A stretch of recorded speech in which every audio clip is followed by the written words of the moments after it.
Hello, Ripley, fifth grade class. My name is Eric Garcia. I am a friend of your tutor, Mr. Raj Salotra. I am a student at the University of North Carolina at Chapel Hill, so I'm in school just like you. And I'm and I, but I actually am from California, so you could say that I'm a North Carolina, that I'm an export to North Carolina um, from California.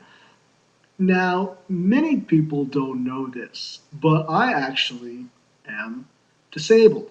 Many people, when they think of disability, they think it's only physical. They mean that they think of it as blind, or they think of it as you're paralyzed or you're immobile. But there are many, I'm sure, as you all know, non-physical disabilities. And I have a non physical disability, I have a mental disability. And the disability that I have is a condition called dyspraxia, which means that my brain is not able to transmit signals to my body properly. So as a result, I have many difficulties with motor skills.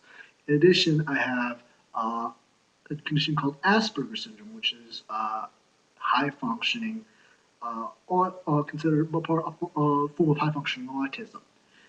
Now, many people, many people who have this, it's easy to say, well, life's dealt with me unfairly, and I don't like that. I can't, that I think atypically, and that life is just unfair. But what I want to say is that no matter what you're going through in your time, uh, know this: nobody is immortal. We all have different uh, problems and different illnesses and different weaknesses and different shortcomings. Some of us are tall, uh, some of us are short, some of us are too skinny or too large or too wide or anything like that. So don't let anybody coerce you into believing that your problems are unsolvable. Is what I want to tell you. Um, because of the fact that you that there are many different opportunities and solutions for you. Chief among them is you can talk to Mr. Raj or you can talk to Ms. Robinson. And the fact of the matter is that by talking with them and by learning and paying attention in school or talking with your parents, you could find out what you're good at and what you're not so good at. Um, for example, me and Mr. Raj are both very interested in public affairs. And Mr. Raj is very good at understanding economics. It's like he can get it, he can understand it automatically.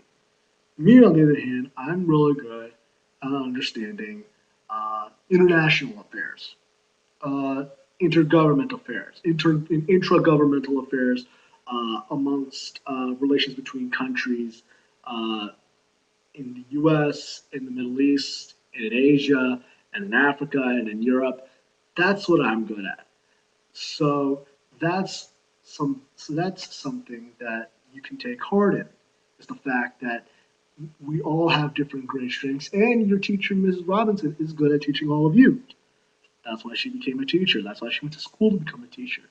And one thing that you can learn, the older that you get, is that the things that make you uh, a little off kilter will be the things that make you a great asset to your friends, to your neighbors, to your families. Um, when I was a kid, I was always depressed because I was very different. The fact I because of my condition, I'm not able to drive a car, and Mr. Raj will tell you I don't have a car. I'm 21 years old, and that's pretty embarrassing.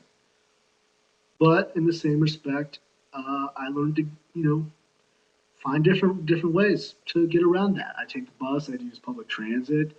And I got around it. In the same way, you can find new solutions and you can find new ways to resolve your issues. And then later on, I've lived, and you know what?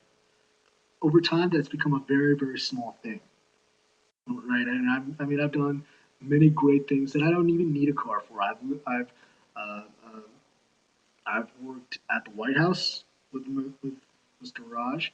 I've uh, I've met I've met the First Lady of the United States. Like I said, I've met many wonderful people. I go to a great school. I have many wonderful friends. I get to do really cool things like go camping and go hiking.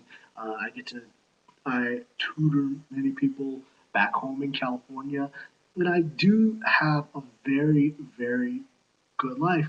Even the and all of those things add to my attractiveness as a friend because I keep a good countenance and I have a good attitude about everything. So my encouragement to all of you is if you feel like you're a little weird or you're a little goofy, don't let that get to you because over time, it's those weird and those goofy people that ultimately make life a lot cooler. There are many. The world is filled with many goofy and weird people who did awesome things. Um, Mr. Raj will tell you my hero is Thomas Jefferson. Thomas Jefferson was a really weird man, and some of you may look up to other people. So you may look up to Martin Luther King, who was a little odd for his age. Some of you may look up to Albert Einstein for his age, and who was a little strange at his time. Um, but but realize but they all realized when they were in school, whenever they were going through any different times, they realized that this was a small interlude, that things were eventually going to get better. So my encouragement to you is to always do your best. Always feel like you matter because you do matter. And if not, then know you have people like Mr. Raj, you have people like Mrs. Robinson, and you even have people like me. And what I want to say is that if any of you want to talk with me and ask me more, or just want somebody who you don't know to be able to confide in, I'm gonna let Mr. Raj give you my phone number and my email address in case you ever just want to talk. All right. So I hope you have a great day. Keep up with your studies. Uh, always dedicate yourselves to them. And you never know. Maybe one day you could be a master at microbiology or zoology or theology or biology or geology or climatology. Or maybe you could be, an astronaut or an astronomer because the possibilities are endless if you keep up with school and if you consult your mentors like Mr. Raj and Mrs. Robinson. All right, thank you. Have a great day, class at Ripley, and I will see you around. And take care, Miss Robinson, and see you soon, Mr. Raj.